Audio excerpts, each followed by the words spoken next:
So this is the answer. Now, you may have there are two other possibilities, but they're linked. One is a Kanishta who has some Madhyam tendency. Because it's not that you're Kanishta one day and the next day you wake up and now you're Madhyam, just like that. There's obviously a progression, a gradual progression. So a person initially is purely Kanishta, then gradually becomes more and more Madhyam, then fully Madhyam, and then more and more Uttama. So you may have a Kanishta Madhyam who may have many characteristics which are not very good. But still they may have a little Madhyam tendency, so they'll preach a little. One example that I heard, which I thought was very good, there was one devotee, but then he left. We use the term bloop. You know the term? Prabhupada said bloop means the sound that a rock, like a pebble makes, or a small rock. If you drop it into a bucket of water, it goes bloop. Bloop. So that is what it's like when a devotee falls from Krishna consciousness into Maya. So there was this one devotee and he blooped, unfortunately. So what was he doing? This was England. He got into some bad habits again, unfortunately. So he would go to the public bars and drink. So he was there one day and one fellow walked in and the fellow sat down next to him and they started talking. And this other fellow said, "Oh, what have you been doing?" And a little bit spiritual discussion arose. A little bit. After all, what better to discuss over a pint of beer and religion? You'll come up with many bright ideas. So somehow, some little discussion arose. It wasn't very advanced, but it was something. And so this ex-devotee, fallen devotee we should say, he said, "Well, actually, yes, I used to practice Krishna consciousness." And the other chap, he had some mild interest, so he asked, "Oh, what's it all about?" So then a discussion got going. And a week later, the other chap joined the temple. So, here you have someone who's Kanishta, or even less. Not really Kanishta, borderline. At best Kanishta. But because there's a little Madhyam spirit, then he manages to help someone by explaining a little bit about Krishna. Then you have someone, let's just take Srila Prabhupada, who is Uttama, but he's preaching. Now Uttama doesn't mean oblivious, for example, to your spiritual master. So in the case of Prabhupada, his spiritual master told him, "You preach." So Prabhupada didn't say, "Well, look, I'm just too busy being absorbed in this very elevated consciousness of seeing myself like this, unable to preach, and the others as not needing preaching." Prabhupada said yes. So then, without compromising his position as an Uttama, he accepted the attitudes of a Madhyam Adhikari. So now when a Madhyam Adhikari preaches, then many people become devotees. When a Kanishta, who's a little Madhyam, preaches, then someone may become a devotee. They may not also. But when an Uttama devotee preaches, accepts the attitudes of the Madhyam and preaches, then you see Krishna consciousness spread in a huge way. Because he's on that platform. And he has that connection with the Lord. So immense potency.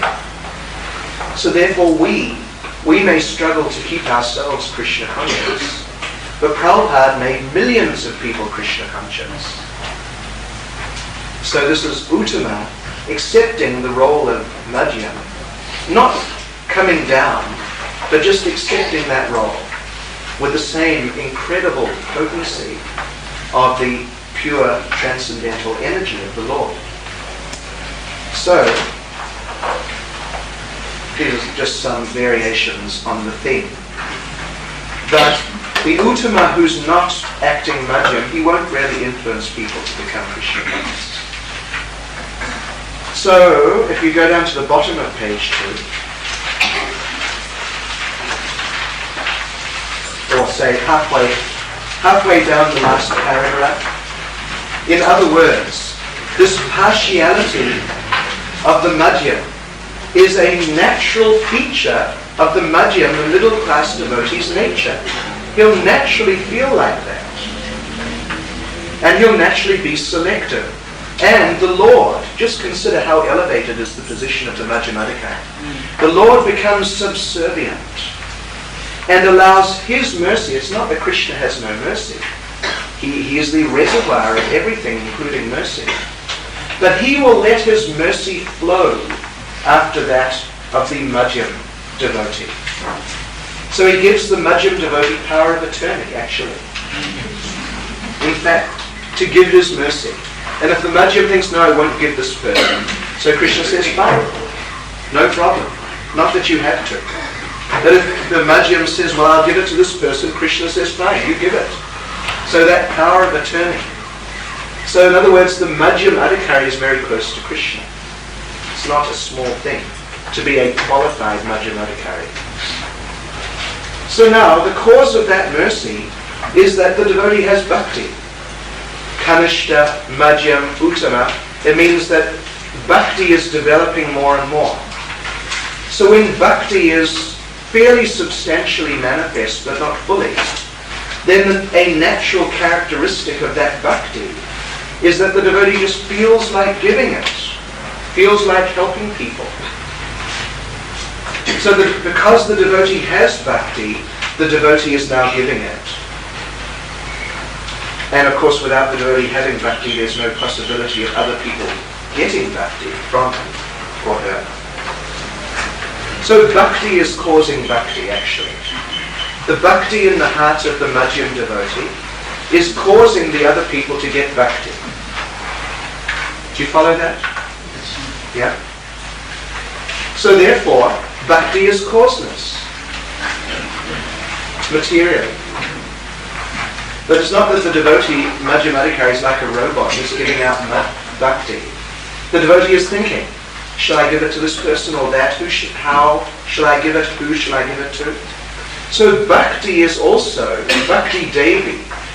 Bhakti Devi is also, as Krishna is doing, bhakti Devi is also becoming subservient to the devotee, while simultaneously inspiring the devotee, but allowing the devotee to give her mercy according to how the devotee wants to.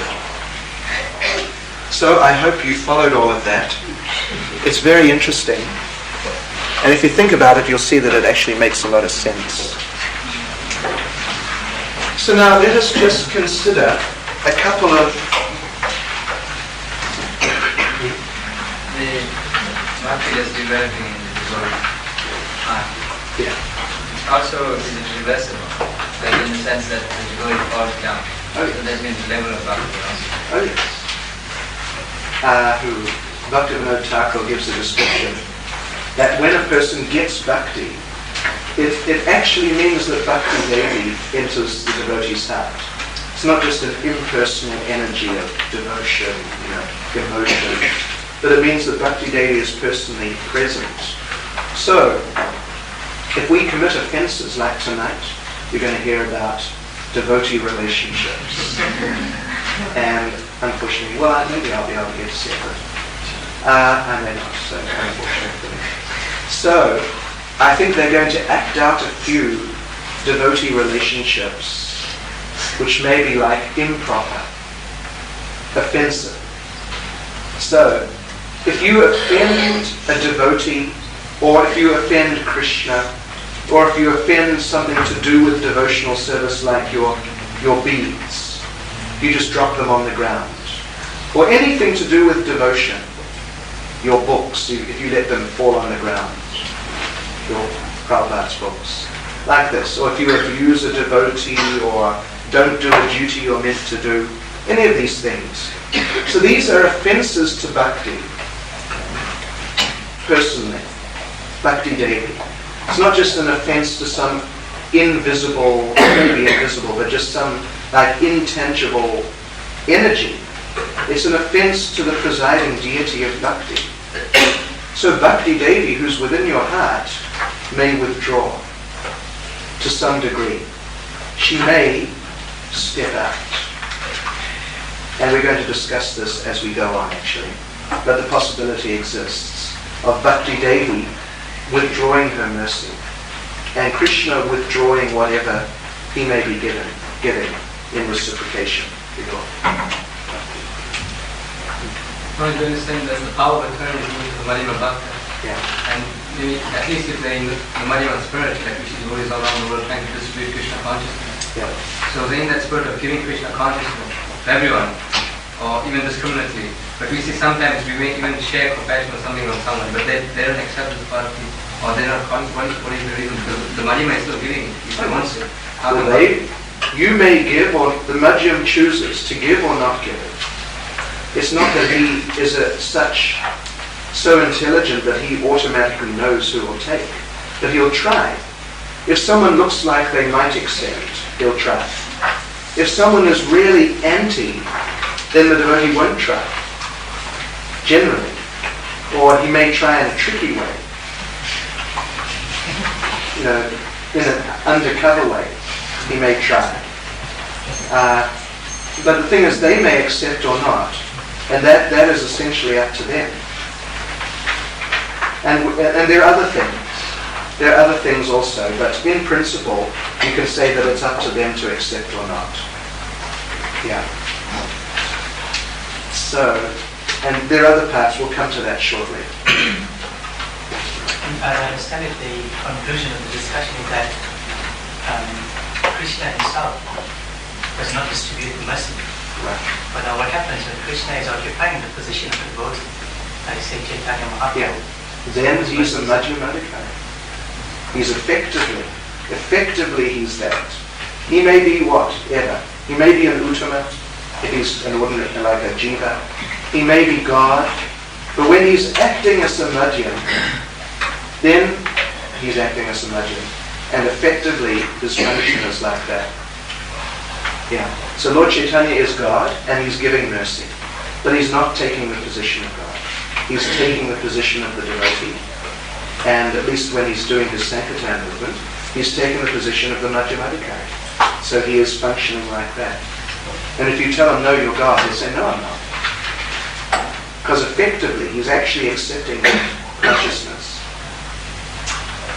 Okay. Can you explain a little bit on the spontaneous love of God, how that applies to the... We'll come to that. We'll come to that. Step by step. We haven't come to Shraddha yet. You're saying when the devotee falls, Yeah. and then you like bhakti is taken. Yeah. But then what happens to the spiritual that there is may, some spiritual wants to. Yeah. Is that Okay. also? So, the seed remains. Generally, the seed remains. I don't know if you caught that. If someone falls down, does that mean that Bhakti Devi abandons them altogether? Not exactly. Not exactly. The seed remains. But in that state, we're going to discuss tomorrow actually about this, if someone falls down. Then they may do the same chanting they used to do, and try, but they just can't get into it. They just can't get anything out of it. That chanting which they used to enjoy, it's a struggle. Because bhakti is not so much manifest, perhaps only in the seed form, due to offences. So let's just carry on. Now there is a category of thing, and if I can find it, I'll tell you where to look. I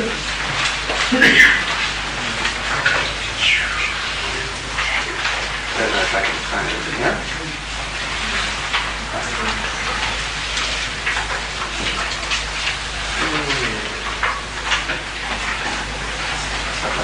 Okay, so I'll just explain very briefly about this other point in this regard.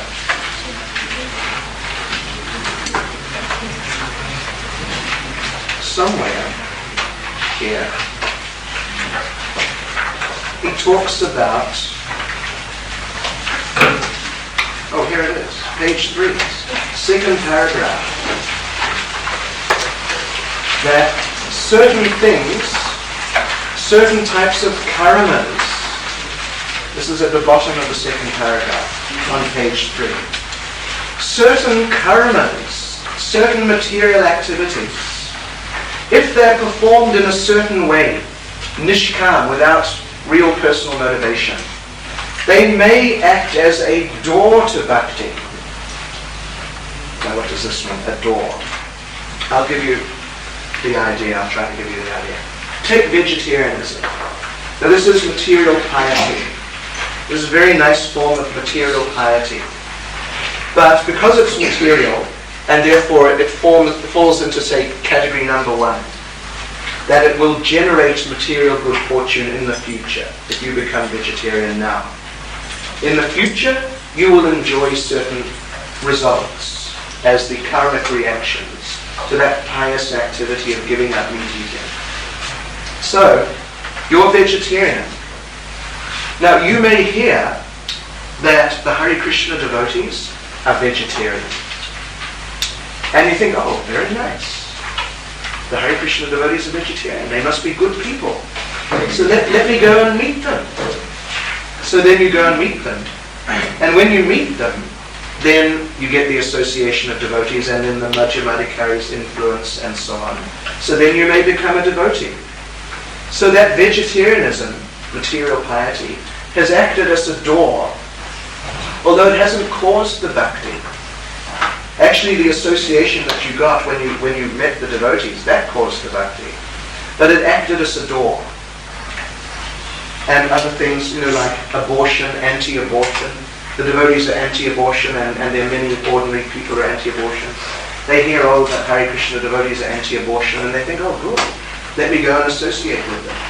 So then they may become devotees. You get the idea then? You all know Mother Archa Vigraha? You heard of that? Yeah? Very nice devotee. Well, I remember when she was becoming a devotee, she was vegetarian. She was a, what do you call it? Vegan. For 12 years. Means no dairy products. Strict vegetarian. No dairy products. So it's different from us. And, very rigid. Very rigid. So, after some time, she heard about Hare Krishna. And she heard, oh, the Hare Krishna devotees are vegetarians. So she thought, oh, that's nice. They must be nice people. Let me go and meet them. So she did. And I remember her coming to Mole District and gradually getting into it more and more. So it acted as a door. Now, what happened was, in her case, that she came up for the Sunday feast. And of course our Sunday feasts in Durban are not bad. I mean, they're very nice. I take that. Just take it out of the ether. It's out of the ether altogether. It was not said. So they're very nice. But in some temples where they're not so successful, you could say, and there are not so many hundreds of people coming. So they cook a smaller Sunday feast. So sometimes they cook more opulent Sunday feasts. And in Muller's Drift that was the case. It was deep fried everything. And everything had cream and curd and sugar, everything. Well, anyway, it was something like that. So it was really, quite an extravagant, rich feast. So here's Mother Archa Vigraha, the vegan. No dairy products. Just the bare minimum to survive and, something like that. And here's the Sunday feast. And Mother Archa Vigraha thought, what? These people may be vegetarian, but I can't be vegetarian like this. This is crazy. So she actually, that initial sort of interest which was aroused became a little dampened. Anyway, we're going to talk about how these things may be doors, but at the same time they may have their adverse effects at the same time. So, being a vegetarian does not mean that vegetarianism is not going to generate bhakti in and of itself. But it may be a door. It may also not be a door. Like in her case, she thought, well, these people are vegetarian, but this is ridiculous. So I'm not going to have anything more to do with these people. So it was both a door but then it was also opposed to Krishna consciousness more or less simultaneously. So anyway, these are some interesting considerations. Then, a few points about bhakti and how nice it is. Where's our... Can you wipe this up? Oh, we're getting into the blackboard. Green bottle. Okay, we'll just wind this up.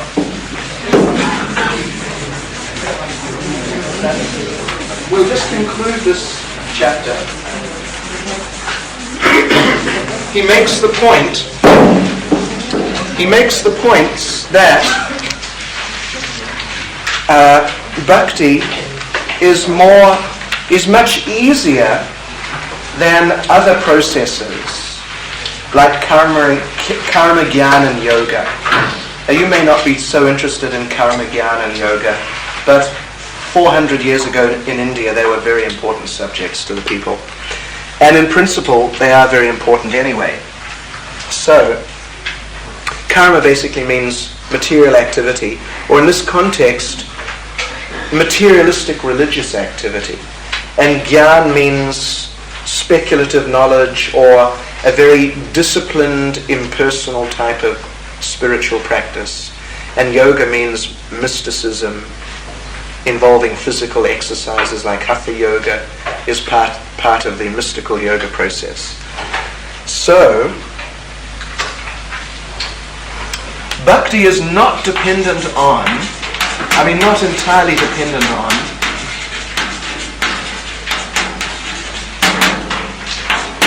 faith, even, or, purity. I got these out of order.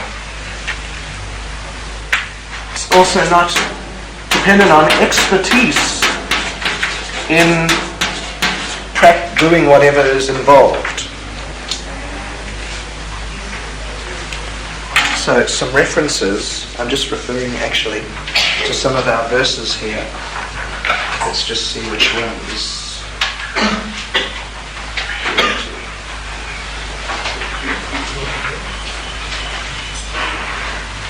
Well, as far as purity of conditions, like cleanliness, at the bottom of page 4.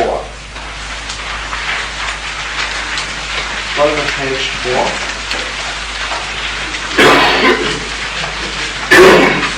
In chanting the name of the Lord, there's no restriction concerning place, time, purity, and so on.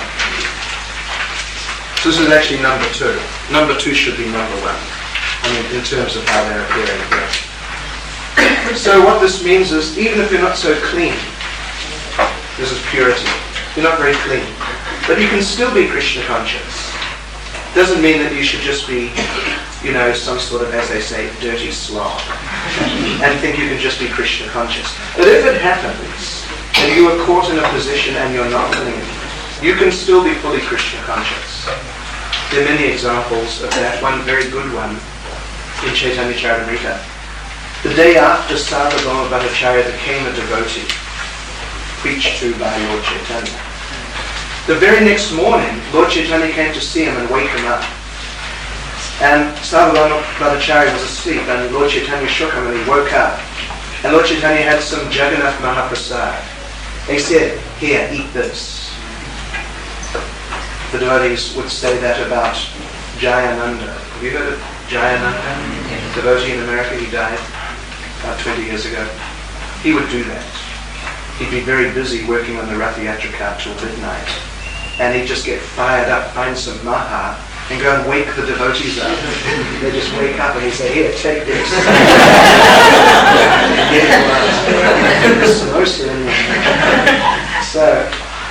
So Lord Chaitanya did the same thing. He woke up Sarvabhauma Bhattacharya, and Sarvabhauma just sort of didn't know what was going on, and Lord Chaitanya said, "Here, eat this."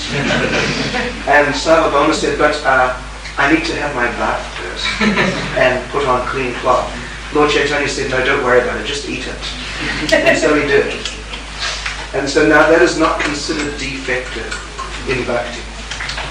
But in like karma kandya, If you're trying to do some ritualistic sacrifice and you're not in the most clean and pucker condition, then it has a very direct effect on the potency of what you're doing. And Lord Chaitanya himself said in Shikshastika in the second verse that chanting of the holy names is not dependent on anything. There are no hard and fast rules. You just chant. Then, let's see, faith. Let's just have a look here.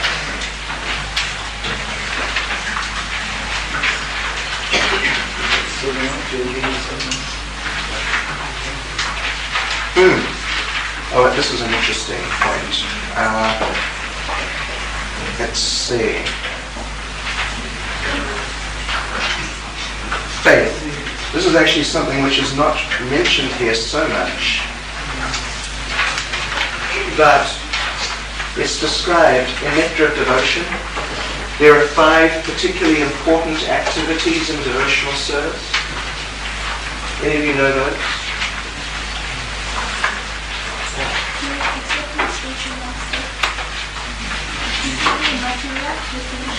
Yes, that. So how does it go?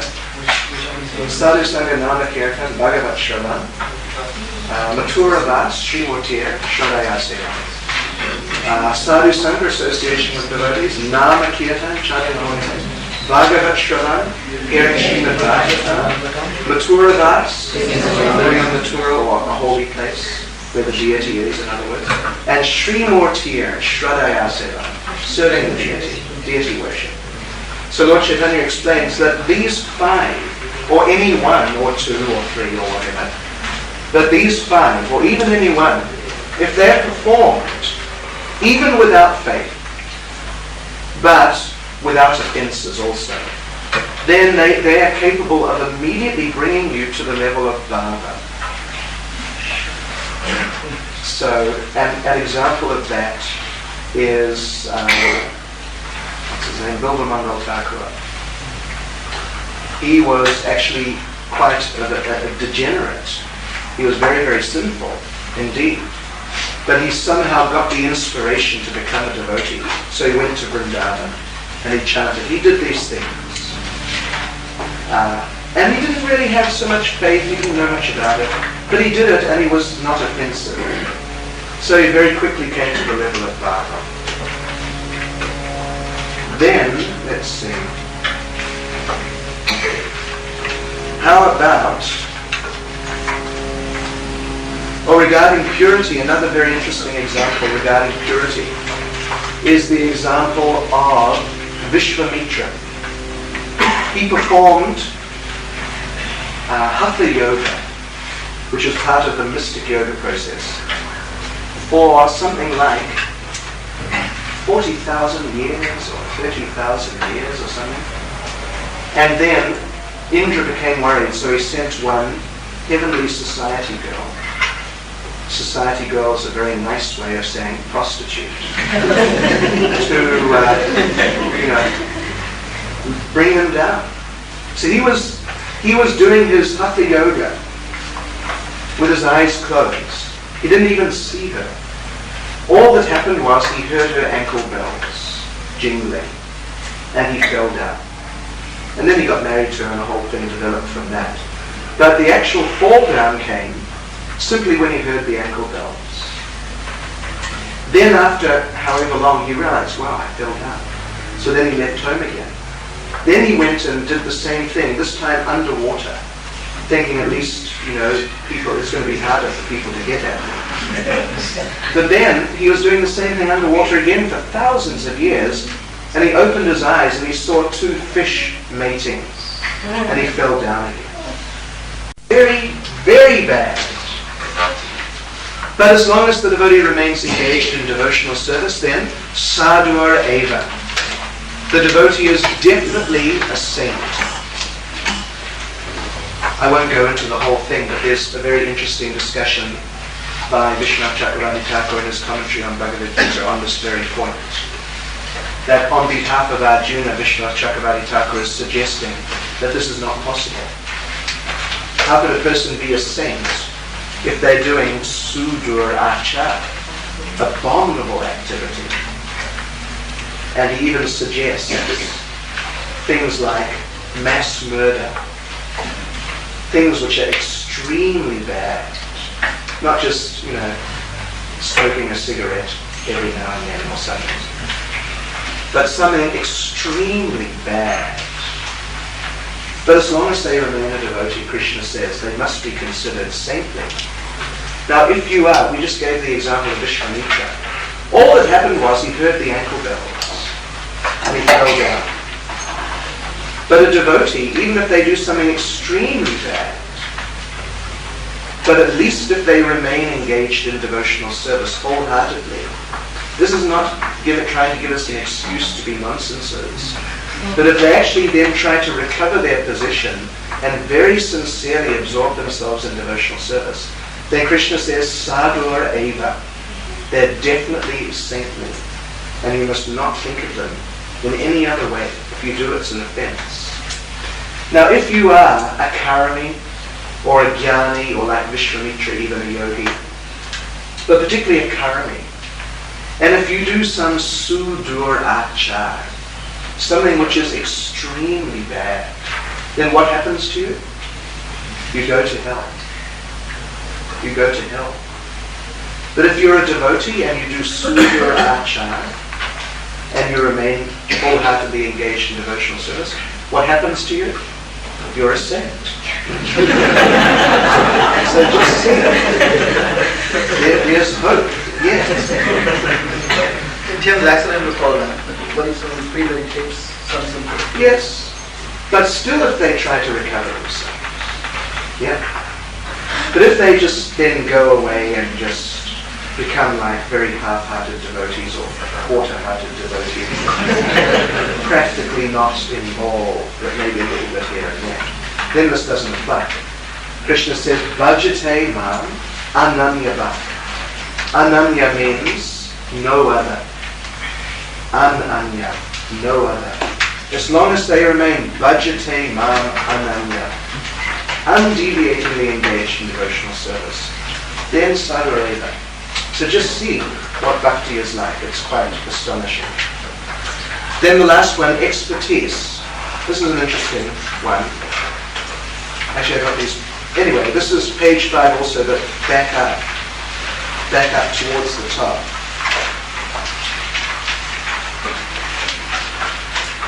There's a verse quoted, mantrahina swarato varanato va, and so on.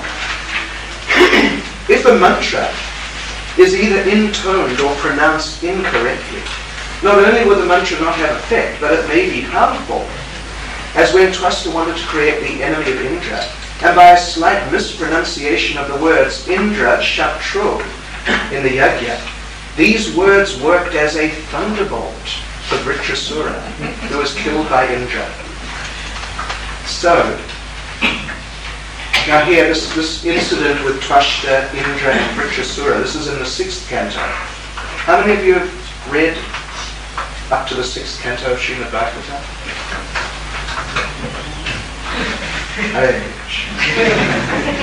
Well, I'm sure a few of you have, you're just probably very humble. Anyway, there's a very elaborate story there of Chitraketu, how he gets cursed, how he becomes Vritrasura, then he fights with Indra, but then he's killed. So this yajna which is referred to here, what happened there was that Twasta, his son, was killed by Indra.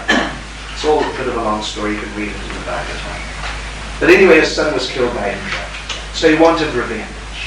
So he performed a yajna, like a strict Vedic Karmakandiya yajna.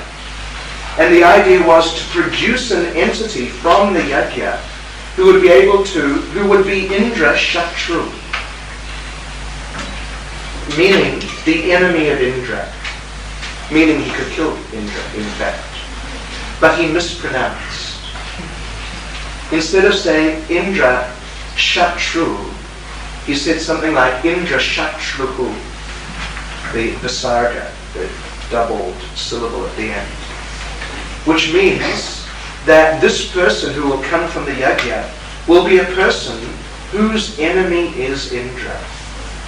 So it was one syllable in what was probably a vast and complex Vedic yajna, which was otherwise performed perfectly. The one syllable. And Vritrasura was produced, and he looked like he could kill Indra, but he couldn't. He almost killed Indra, but Indra was able to kill him. So, just see. But Lord Chaitanya says with chanting the holy names, there are no hard and fast rules, any name, any time. You may be in any condition. You may not even have faith. Like that. And still there'll be so much benefit. So bhakti is so much better than karma or jnana or yoga. Like that. Now this doesn't mean, like we said, it doesn't mean that you can just be sloppy in your Krishna consciousness and think, well, it's such a great process, it'll just carry me through. There are different types of japa. You know those types of japa. Don't you? You know those types of japa? Jiva japa? Hare Krishna, Hare Krishna. How are you doing, Prabhu? Hare Ram, Hare Ram. Oh, what's happening today? That's Jiva japa. Isn't it? Was that Japa japa? Anyway, there's another one. Well, there's machine gun japa.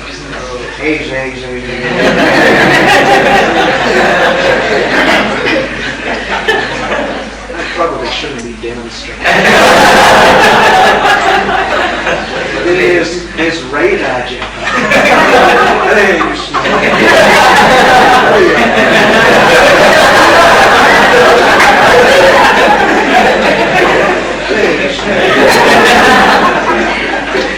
Then there's dive bomb. You know about that. Dive bomb. Hare Krishna, Hare Krishna, Krishna Krishna.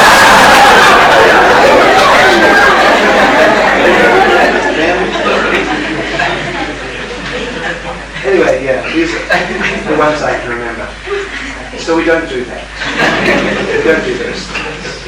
Despite how merciful the process is, and Krishna is, and the devotees are, and Bhakti Devi is, we try our very best. We try our very best. And if you try your very best, just consider how powerful the process is, how fast you're going to advance. It can be meteoric. You can become fully Krishna conscious in an instant if you want. So, well, that's about it, I think, really, for chapter 1. I was going to do chapter 2, but time has gone on. So, look, any questions, comments? No questions or comments? Okay, so now we're sending you some homework.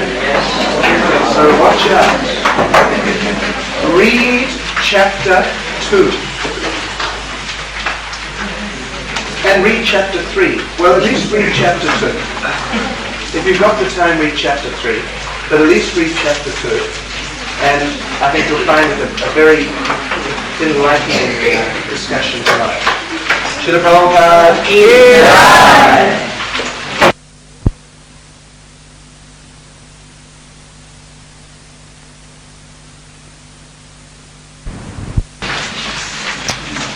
Right, so things are warming up. On top of that, it's Hanuman Jayanti and various other things.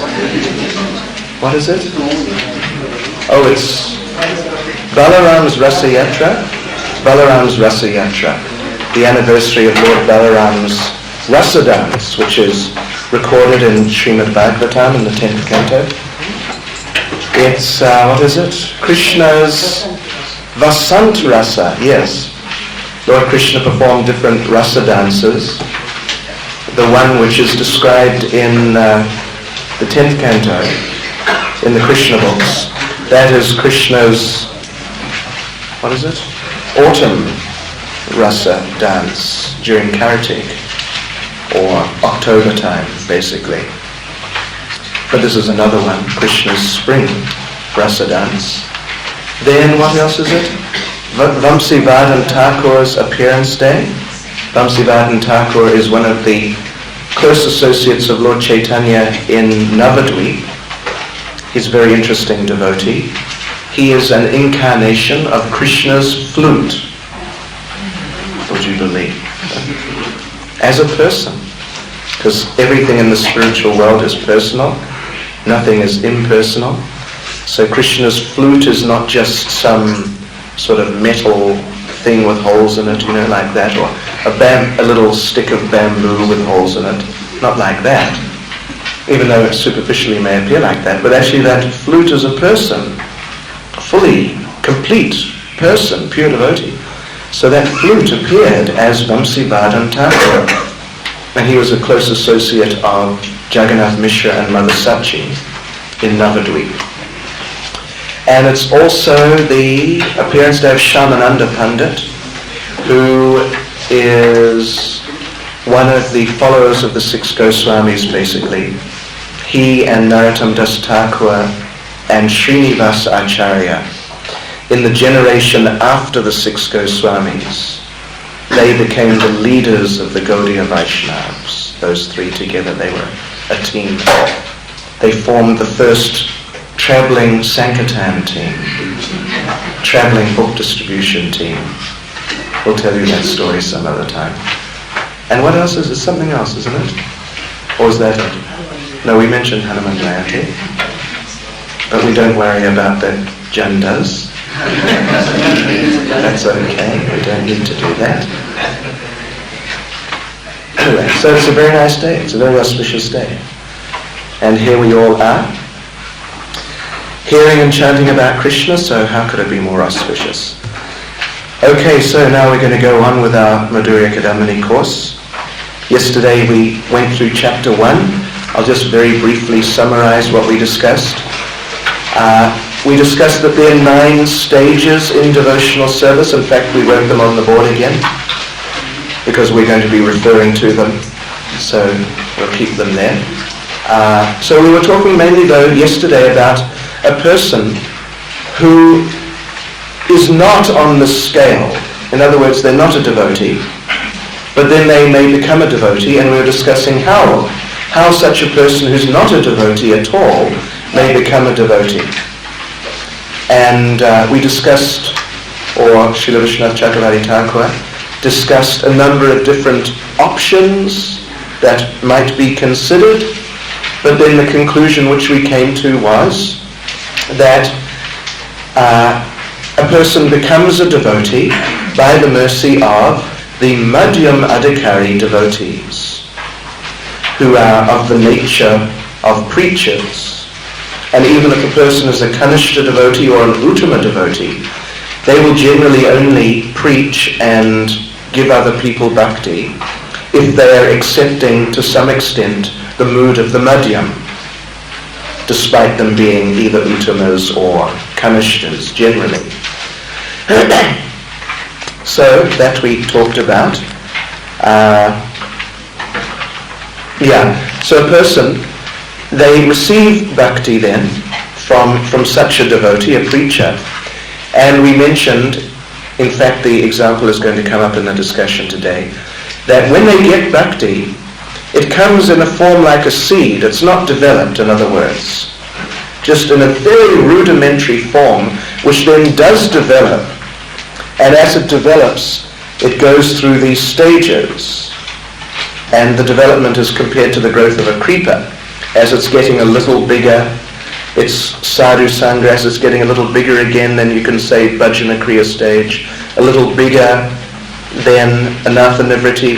And when it's finally fully developed and grown all the way out of the material world, penetrated through the coverings of the material world, and entered the spiritual world, and wrapped firmly around Krishna's lotus feet, that's prema.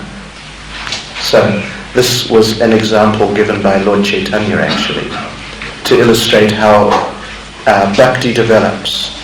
But the type of person we were talking about yesterday, and how they receive bhakti from a preacher, Madhyamadikari, then they're getting bhakti, but it's in a seed stage. It's very unmanifest, and it's not like very prominent initially. But it's there. It is there. So, now as a matter of interest, do we all have the further ongoing pages now? Oh, you distributed them? Oh, okay. Is anyone, they're actually, let's see, 29 pages. Does everyone have all those pages? Okay. So, anyone lacking one or any number of pages, Mrs. Pran, is it? Who is that? Somebody. What do you need? Oh, the whole thing. Mrs. Pran needs the whole thing. So anyway, okay, so they're getting it together, but we'll just continue on in the meantime. Alright, so here we are. We now have a person who has met devotees and they have received the seed of bhakti. That means they're on level number 1 here, Shraddha. So the seed, its presence, it's not a very prominent presence in the person. Like on a more advanced stage, the presence of bhakti is much more prominently noticeable. That they'll be very devotional, they'll always be engaged in devotional service, or perhaps on the level of bhava, there are all sorts of very extraordinary emotional symptoms. But when bhakti is present only in that seed form, it's present, but its presence is not so much manifest. But it is a little manifest. So now how is it manifest? Well, the beginnings are that person who was previously not a devotee will now have a little interest.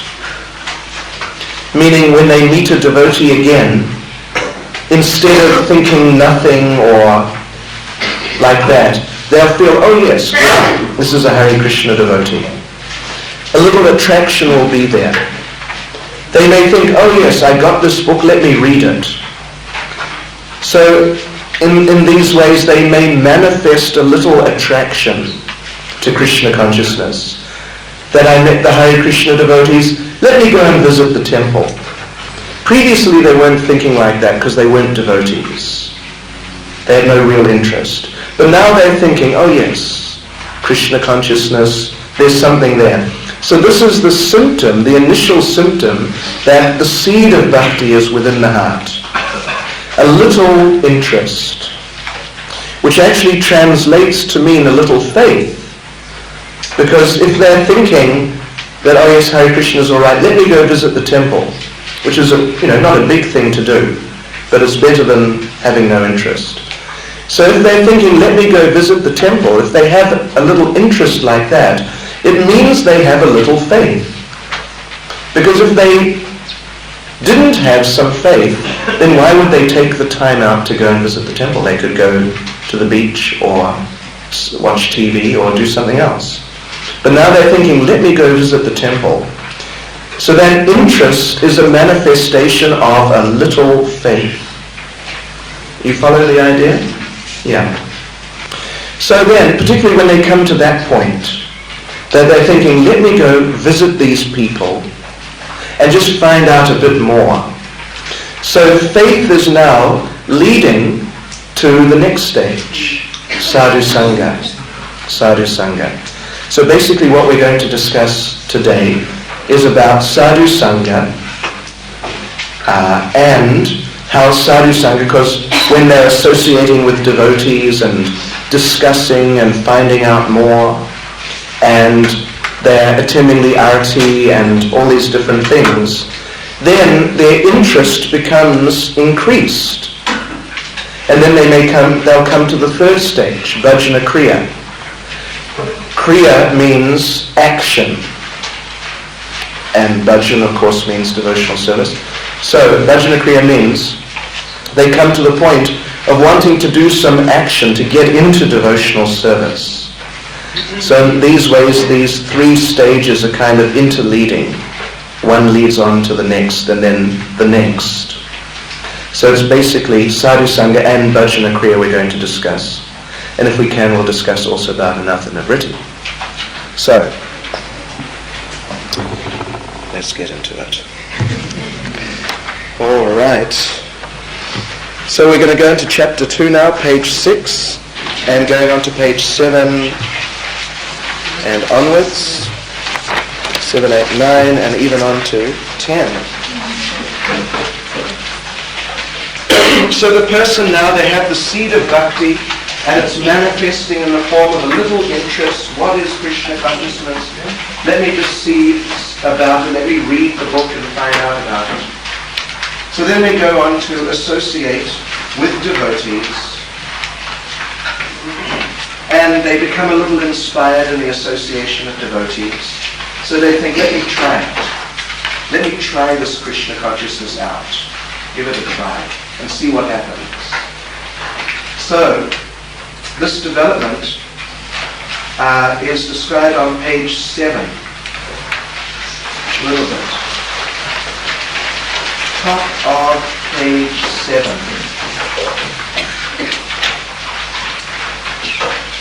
So the seed is now growing a little, and the creeper is manifesting a little bit. And in the top paragraph, he says, as a sprouting creeper grows upwards, or as this creeper grows upwards, it unfurls 2 leaves. So this is a way of saying that there are 2 particular effects which manifest in the life of a devotee. So they are kleshagni and shubhada. Kleshagni and shubhada. So it's quite easy to understand this point.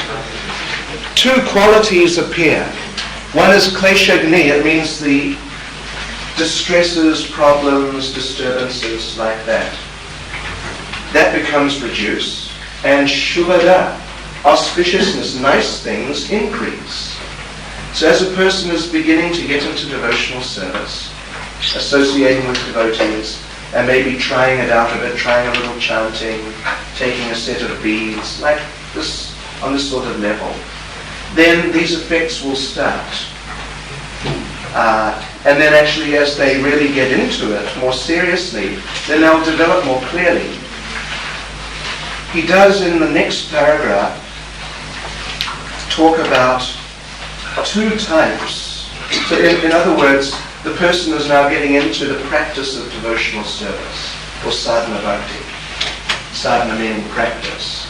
Just like if you're learning to drive a motor car, you have to practice. And it's understood you won't be very good, but still you just have to practice, and then gradually you learn. So this person who's getting into devotional service, bit by bit, is now practicing, learning, and becoming a little accomplished. So just in the beginning stage.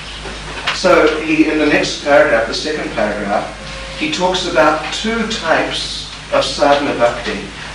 And we're not going to really discuss them because it's a whole deep discussion.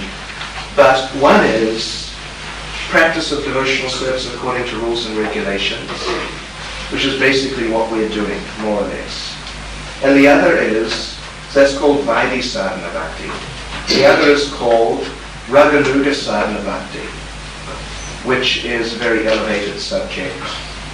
It's a practice of devotional service, but if you look round about the middle of this paragraph, he says that Raga Bhakti is in a superior position due to the presence of a spontaneous greed for the Lord. Now why is that greed there? Because one has some genuine affection for the Lord in a particular relationship. And then it mentions, Ye Vam, it's actually Ye Sham, Aham Priya Atma Sutascha. Sutta means son. That the devotee is appreciating the Lord as being his or her own son. And they have an attraction to the Lord in that type of mood, that the Lord is my son. Now, this doesn't mean that we should, or we could just imagine, maybe Krishna's my son, and let me practice devotional service as if he was.